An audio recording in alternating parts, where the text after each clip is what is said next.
Si de lo que se trata es de valorar el que la Consejería de Educación se preocupa por la seguridad y por evitar riesgos para el alumnado, nos parece bien.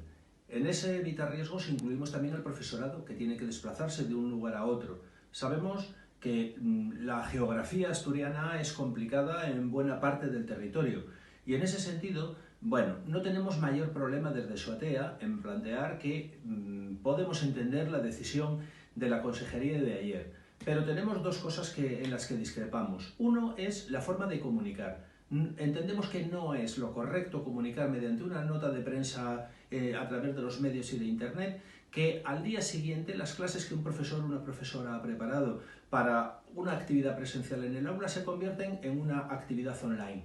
La metodología con la que hay que trabajar es diferente y no se puede improvisar.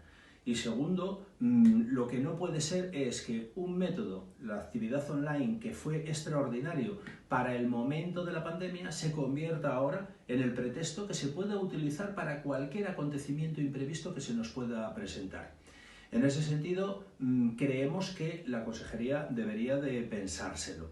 Y por último, señalar que hay una cierta improvisación en la medida.